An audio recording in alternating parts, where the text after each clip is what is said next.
My sister came to the prison to tell me that she's going to marry my ex-husband. Mom, with a disgusted look, told her to stay away from me as a murderer. Little do they know, today my ex-husband will push me into the memory extraction court. In my memory, there's evidence of Emily committing murder. Yesterday, my sister came to the prison to tell me she's marrying my ex-husband. My mom, standing by, told her to stay away from me, a filthy piece of trash. But I'm her real daughter, and my sister is just an adopted one. They don't know that my ex-husband will push me into the memory extraction court today to publicly accuse me of killing his adopted son. This new technology can extract a person's real memories using high-tech methods like brain waves. It's only used for murderers. How ridiculous. With heavy shackles on, my body thin as tree bark, I walk into the courtroom. A murderer has no privacy, and my extracted memories will be broadcast worldwide. My ex-husband Eric stands in front of me, unable to hide the disgust in his eyes. Facing him, I pull out a cold smile.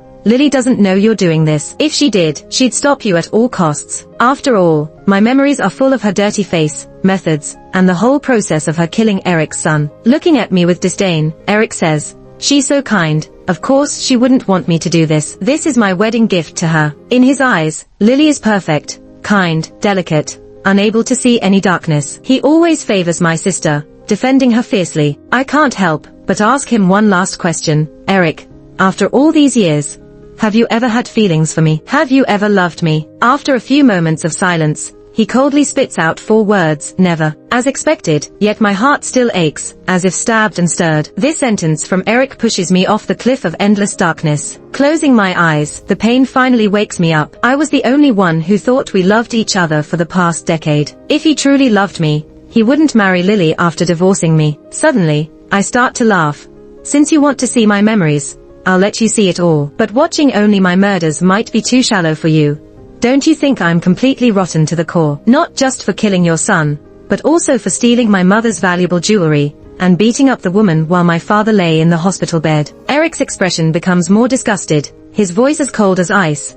I didn't expect you to have any self-awareness. I continue to smile. If that's the case, then let's judge all these sins together. The courtroom, allowing spectators, is stunned by my request. Eric frowns subconsciously. Emily, what game are you playing? My smile becomes even more radiant. What other game can I play? I know I have great sins. Can't I request to face all my crimes? His desire to see my sins unfolds. Let's see it all. Let's see who truly bears the heavy sins. The jury urgently discusses, and decides to judge all sins together. I am fitted with the memory extraction machine, overwhelmed by the pungent smell of medicine and the icy sensation of metal. Lily, it's time for the world to know who you truly are. Slowly closing my eyes, the big screen behind me synchronously broadcasts my memories. But since I returned home, I knew well that Dad didn't welcome me, Mom detested me, and my sister wished to kill me. I'll always remember the first day I was brought back home, Emily's resentful eyes glaring at me, saying, "Why did you come back? Everything in this house belongs to me." As long as there was a third person present, she would turn into a sweet and innocent girl. When Dad returned from abroad, he only bought a delicate necklace for Emily as a gift. His only words to me were, "You live in our house. Don't envy your sister." Dad, you can't be like this. When Lily was handed the gift box, she eagerly accepted it. But the moment she opened it, her face went pale, and she threw it away with a scream. Inside the box were dead mice in transparent bags, crawling cockroaches, and a doll with a knife stabbed through its heart, dripping red liquid resembling blood. Lily quickly covered and hid the box, while holding an expensive skirt. When Dad and Mom rushed to the room, they saw Lily looking innocent and apologetic. Lily, pretending to be wrong, handed the skirt to me. "I'm sorry, let's forget about this. I promised to give you the necklace Dad gave me. Don't cry, okay?" My mom saw the dress in Lily's hand, got furious and slapped me across the face without a word. She said, "Lily kindly gave you a dress, but you not appreciating it is one thing, but now you're eyeing the necklace Dad gave Lily." My face stung from the slap, but it was nothing compared to the pain inside. I covered my face, choked out, "And no, she actually gave me a dead rat just now." "Lily, what are you saying?" Her face turned pale, trembling. She interrupted me. "I'm terrified of dead rats. How could I give you that?" "Emily, shut up. Are you trying to defame your sister?" My mom hugged Lily tightly, then looked at me like I was trash, but I didn't feel that way. "Enough," Dad interrupted, glaring at me. "Shove me out of the room. Get back to your room. Never come to Lily's room again." I stumbled out, fell to the ground, scraping my knee. Looking back, I saw Dad and Mom comforting Lily with infinite patience. Lily was their precious jewel, their treasure. And I was nothing. In the courtroom, Eric watched the memory playback, his face changing drastically. This can't be true. Lily would never do that. I stayed expressionless. I could be a murderer. Why can't she be two-faced? Eric looked at me in disgust. Do you really think she's like you? A disgusting person. His eyes were cold. Emily, what did you do to tamper with the memory? The reality was right in front of him. Yet Eric still refused to believe me, even suspected me of altering memories. It was ridiculous. I remained silent. The judge reminded Eric, watch your words in the courtroom. Realizing he was in court, Eric adjusted his attitude. Even if this memory is true, you must have done something to her. With her kind and gentle nature, she wouldn't treat you like that. His words didn't pain me as they once would have. Maybe my heart was already dead. Without love, how could words like those hurt me anymore? Seeing my silence, Eric thought he had me figured out, growing angrier. Emily, I never imagined it would come to this. Are you still plotting against Mom? Since he wouldn't believe me no matter what, why bother speaking at all? I kept silent. Eric coldly stated, even if these memories won't erase your sins, how does it relate to stealing Aunt's jewelry? I chuckled softly. Continue watching, you'll find out. It's just the beginning. A ruse to make everyone think I was the thief. The screen behind us continued showing my memories. A bright smile on my face, eagerly opening the door at home. It was Mom's birthday, and I had prepared a gift for her, wanting to surprise her immediately. She was sitting on the couch in the living room, and before I could speak, she suddenly stood up and slapped me across the face. The gift bag in my hand flew out, glass shattered as it hit the floor. A red imprint on my face. I stared at Mom in shock. Mom, ungrateful child, have I not treated you well enough? Brought you from that trashy countryside, provided for you, and yet you do this to me? Mom was shaking with anger, accusing me. I tried to understand. Mom, I don't understand. Heart full of doubt, still pretending. Mom pointed at me, laughing bitterly. She took out an expensive necklace. See this? Recognize it? My eyes widened. You found the necklace, but how could it be under my bed? Now I understood why Mom was so angry. She suspected I stole the necklace. Lily looked at me sadly, knowing I was still troubled by Dad gifting me a necklace last time. But even so, stealing Mom's necklace was unacceptable. I pleaded, Mom, believe me, I didn't steal the necklace. But all Mom said was, get out. She didn't stop at words, even kicked me with high heels. As I fell, my hands landed on the shattered glass gift, blood dripping from my palms. Mom went upstairs, and Lily lingered, looking down at me. In a voice only we could hear, she said, isn't it strange how the necklace ended up under your bed? I put it there, but even if I tell you, what can you do? No one will believe you. Shocked, I forgot the pain in my hands. Why would you do this? Lily's face carried a sweet smile, but her eyes were as malicious as a witch's. I want Mom to utterly despise you, hate you. Only then will I remain Mom's favorite daughter forever. She will only love me. Emily, you'll always be my stepping stone. You'll never surpass me. In the courtroom, Eric couldn't believe what he saw on the screen. Lily's smile was sweet, but her words were poisonous like a devil's. He had never seen this side of Lily. Refused to believe it was real. No way. My daughter Lily couldn't be this despicable person. I looked over to Eric's side, only to find my mom standing there, her face twisted with anger, nothing like the elegant lady she usually was. Mom couldn't believe that Lily would steal her necklace. I later found out that the reason Mom suddenly showed up was because Eric had called her before the trial. His intention was simple. He wanted Mom to come and see my sins for herself. But little did he know that he had made a mistake and Mom witnessed the scene right in front of her. I put on a miserable smile and said, yes, Lily is your daughter, and I'm nothing to you. So you never believe me and never hesitate to kick me. I suppressed my smile and remembered, oh, didn't you guys say before that my crime also included viciously attacking my father,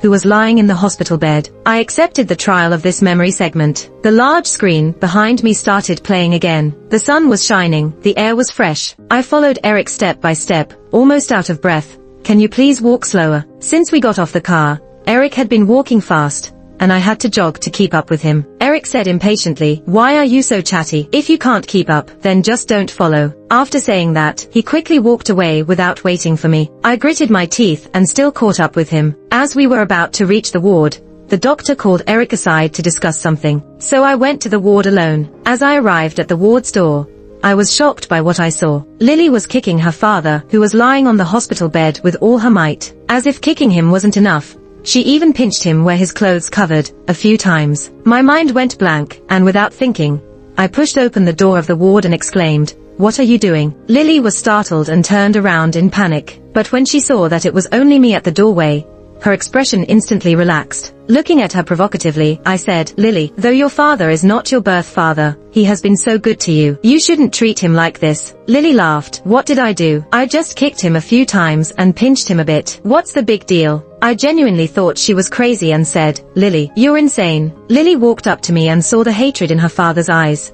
then sneered. Why are you looking at me like that with those eyes? Do you hate me? Too bad, you can't even speak a word. Lily, I couldn't hold back anymore and raised my hand, ready to slap her face. But right at that crucial moment, Eric came back. He saw the scene at the ward's door and shouted, Emily, what are you doing? I was startled, and the slap didn't land. Eric rushed forward and grabbed my hand, forcefully pushing me onto the nearby treatment cart. My lower back hit the cart straight, and the pain made me crouch on the ground in an instant. But Eric looked at Lily worriedly and asked, Lily, are you okay? Tears quickly welled up in Lily's eyes, her voice filled with grievances as she said, I'm fine. Eric shielded her and looked at me with disgust, saying, Emily, are you crazy? You want to hit your sister? I endured the pain in my waist and explained. She was beating and insulting Dad. I saw it. I was furious. Suddenly, Lily cried out, interrupting me. How dare you slander me like that? With red-rimmed eyes and a tone of utmost innocence, she continued, I just returned from outside, and I saw you kicking Dad and pinching him. I only wanted to stop you, and now you want to hit me. How can you turn around and blame me? I knew Dad had treated you badly before, but he's still your real father. How can you treat him like this? Despite Lily crying in such a heartbreaking way and appearing completely innocent, her words were full of deception. She threw back at me everything I had said to her earlier. I wanted to argue back. No, it's not me. It's you. Enough, Emily. Eric cut me off. I never expected you to be so ruthless. He's your real father. I looked at Eric sadly and shook my head in pain. Eric, you have to believe me. I didn't do this. Shut up. Eric glared at me. Now that things have come to this, I saw you trying to frame Lily. She's your sister, not your enemy. Marrying you was the biggest mistake of my life. I was shocked and looked at Eric with confusion, feeling my heart sinking. I reached out to grab his pant leg, pleading, no. Eric, please believe me, it wasn't me. But all I got was Eric forcefully pulling back his leg, telling me, you make me sick. Get lost. The way he looked at me was as if I were a pile of garbage. A filthy and disgusting thing that made him sick if he said one more word. But as he held Lily, comforting her with care and tenderness, it seemed as if he was cradling the world's only treasure. My heart was torn with pain, but I found no tears coming out. I knew, I should have known, in this world, there would never be anyone to love me. I would forever be the one rejected. The screen on the big screen stopped, but there was silence in the courtroom. I looked at my mom and Eric, and gently smiled. No, this couldn't be possible. Eric finally snapped out of the memory he just witnessed. His face was filled with horror, unable to believe what he had just seen. How could Lily, she, be like this? He didn't believe it, and neither did my mom. She was completely shattered. This must be fake. This must be false. I don't believe it. There must be something wrong with this machine. Are you all colluding? Are you deceiving us together? Eric has started to doubt the machine. The jury was very angry, especially the judge. This is our latest memory retrieval machine in the year 2323. It faithfully extracts and plays back true memories. If you insist on questioning, then please present evidence. Eric couldn't provide evidence, and at the same time, he knew that this machine wouldn't lie, which means that the memories they were seeing were real. They were things that actually happened, and it was this realization that made him even more shattered. He looked at his shaking hands. The person beating his father-in-law was Lily. Yet he didn't believe a word Emily said, even pushed her. Clearly, Emily was the woman he had deeply loved. And my mom, she couldn't accept it, completely abandoning the facade of a lady, and slumped to the ground. How could this be? Lily, my Lily is not this kind of person. I don't believe it. I don't believe it. She covered her face, started crying desperately, but she wasn't crying for me. Even the tears she shed were all for Lily. I was always the inconspicuous one, the one who would never be remembered. I smiled lightly, observing from the sidelines like an outsider. Eric saw my smile, infuriated. Emily, what are you laughing at? I answered with a pale face. Can't I laugh at your bad judgment? Eric trembled all over, his eyes red. Emily, are you trying to whitewash yourself? You deliberately said those things earlier. Trying to clean your own image, right? You won't get away with it, Emily, no matter what. You killed my foster son. He was the only bloodline of my deceased brother, and he was only 5 months old. How could you do such a thing? But Emily, just because of this, You can never wash off the stain. Yes, Emily killed her foster son. This woman is a cold-hearted snake. She cannot be loved. I hung my head, my shoulders trembling, emitted a paranoid laughter. Are you saying I'm whitewashing? Eric, Mom, things have already come to this point. Yet, you still refuse to believe me. My heart hurts. Even though I knew the result beforehand, my heart couldn't help but start throbbing involuntarily. For so many years, I have always been a joke. Lily really did it. She made sure that I will always be her stepping stone. I would never be able to surpass her. But, Lily, you would never have thought that technology could be so advanced, capable of extracting memories. All your evils will be revealed through my memories, for all to see. I looked at the two of them, cold and stern. Even if you refuse to believe it, the person who killed Eric's foster son is still Lily. The memory retrieval machine behind us faithfully extracted and played back everything I had seen back then. In a room filled with the innocence of babies, I held a phone, adjusting the video angle. This angle looks about right. I finally adjusted the angle, and the phone screen clearly showed me and the baby's face. I smiled instantly, gently pinched the baby's cheek. Does baby know what mommy is doing? Mommy is recording a growth video for you. The baby lying in the crib was only 5 months old, sleeping soundly with closed eyes. This was the child adopted by Eric, also the only blood relative of his best brother. His brother and family passed away in a car accident, leaving only this child behind. When Eric brought him home, he was only 3 months old and was at the peak of being fussy during the night. Being a mother for the first time, I experienced the bittersweet pain of raising a child. After 2 months, the baby had finally grown chubby under my care, looking so delightful. Looking at the peacefully sleeping baby, I couldn't help but kiss his face multiple times. It's not like he's your child. Why are you exuding maternal love here? A mocking voice came from the doorway, and I looked up to see Lily in a white dress. My face immediately darkened. Lily, what are you doing here? This is mine and Eric's home. How did Lily get in here? Lily seemed to know what I was thinking, took out a key from her handbag, and pretended to be annoyed. I don't even know why Eric insisted on giving me the keys to the house, even though I told him, just find me at Lily's house. But no, he didn't. Lily provocatively looked at me and smiled. He said, you don't deserve to live here.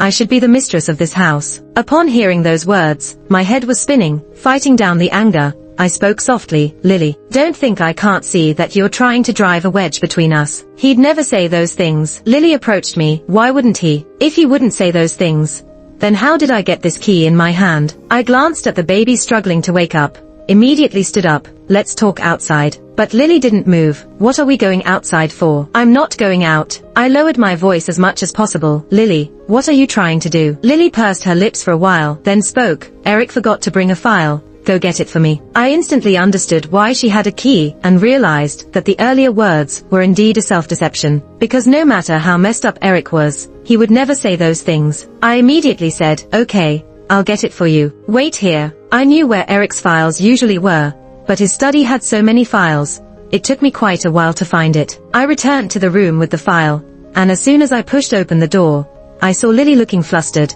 holding a pillow that had fallen to the ground. I first noticed something was wrong with her. Lily, what are you doing? I quickly approached and then saw a scene that I will never forget in my life. The baby who was asleep with rosy cheeks before I left was now purple-faced, clearly lack of oxygen. I couldn't care less about anything else and quickly reached out to pick up the baby. The baby felt ice cold in my arms. It suddenly dawned on me what was happening. My heart raced so fast that it even skipped a beat. Shaking, I reached out and touched the baby's nose to feel for breath. The baby, he had stopped breathing. I started to panic. Baby, don't sleep. Mom is coming to save you now. I put the baby down and frantically started giving him artificial respiration and chest compressions. But it was no use. No matter what I did, the baby's face remained pale and lifeless. Lily calmed down a bit and said, it's no use, he's already dead. You can't save him. I suddenly realized something, and slapped her. Lily, you killed the baby. Admit it. Caught off guard, Lily's face swelled instantly as I landed the slap.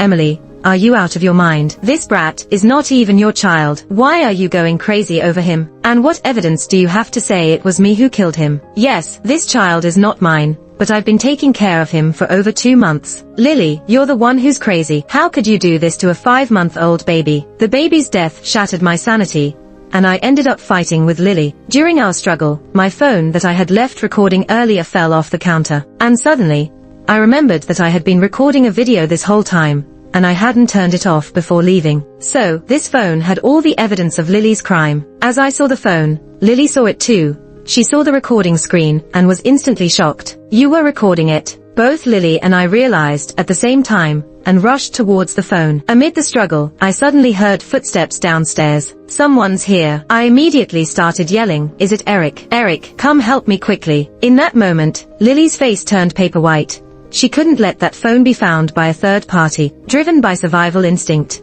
Lily mustered up a strength and successfully snatched the phone from my hand, then threw it out the window. I couldn't care less at that moment and rushed to the window. No. Just then, I heard hurried footsteps coming up from downstairs. Eric was coming up. He had just reached the door of the room and saw me and Lily disheveled. "What's happening?" In that instant, Lily grabbed Eric's hand and pointed at me. "Eric, Emily killed the baby." The aftermath of this incident was predictable. Eric couldn't believe Lily did it. He firmly believed it was me, and that led to our divorce because of this incident. I wanted to go downstairs to find the phone, to show the evidence, but I couldn't find the phone no matter how hard I looked. As if luck was on Lily's side, the phone was nowhere to be found. Without the phone as evidence, Lily's witness pinned me down as the murderer. My fingerprints found on the pillow were considered physical evidence, combined with my checkered past. So, I became the murderer, taking the fall for Lily and ended up in jail. But now, the memory trial has revealed the truth to everyone. Tears streamed down my face in agony. Though it's been nearly a year since the incident, I still can't let go. The memory of that day haunts me. If only I hadn't gone to find Eric's documents. If only I had kicked Lily out. But, it's all just IFS. Eric was now kneeling on the ground, looking devastated. He couldn't believe the truth of what had happened. The person who killed my child was Lily. Why? Why would she do such a thing? I had pondered about this question, and even asked her. How did Lily answer me? I remember now. She hated the child, killed him to shift the blame on me, and break me and Eric apart. It was a win-win for her. It was something she couldn't resist. The jury didn't expect that the memory trial would end with such a twist. The supposed murderer had never killed anyone before. She had nothing bad, not even once. It turned out, behind Lily's sweet appearance and smile, she was the real, vile murderer. She was capable of harming even a 5-month-old baby. The jury immediately contacted the police and issued an arrest warrant for Lily. And I, finally, was able to remove the shackles. "Emily," Eric looked at me with guilt. "I was wrong. I shouldn't have doubted you." She was a woman he loved deeply. How could he have pushed her to the brink step by step, not trusting her, not understanding her? Eric was in deep pain. I never imagined Lily could be so disgustingly evil. Her disguise was too perfect. She deceived everyone, including me. "Emily, can you forgive me?" Even my mom finally realized. She looked at me with sadness and pain. "My daughter, Mom was wrong. She should never have doubted you." Upon watching my memories, they finally understood their mistakes. They knelt before me, begging for my forgiveness. But what good would that do? The pain I endured will not be erased by their prayers now. It was a real pain, etched into my heart and body. Smiling at them, "Forgive, Eric. Ever since you admitted you never loved me, I have never forgiven you and never will. And Mom, this is the last time I'll call you Mom. After all, you never saw me as your daughter. Your good daughter has always been Lily. I was just garbage in your eyes, a rat in the sewer, a despicable murderer. I will never, ever forgive you all." Sunlight streamed in through the window as I stood in its warmth, watching them kneeling in the shadows. All the burdens in my heart suddenly disappeared. It's all in the past. One must look forward and not dwell on the past. At that moment, I felt reborn. While Lily was caught by the police when trying on wedding dresses, she denied everything, but my memory served as evidence, making her defense impossible. And with the police's efforts, they found the whereabouts of that cell phone. Turns out, it was found by a garbage collector. After I cleared my name and was released from prison, my mother and Eric would often come to see me, begging for forgiveness in various ways. But I remained indifferent. To avoid them, I simply left the country. When I returned to the country again, I already had a loving husband by my side and a lovely daughter. I never would have imagined that I would see Eric again in a bar. He looked unkempt, with a scruffy beard, and I almost didn't recognize him. Later, I found out that ever since I went abroad, he had been drowning himself in alcohol every day, often getting drunk beyond recognition. I averted my gaze and did not acknowledge him. The moment he sent me to prison out of mistrust, our fate was sealed.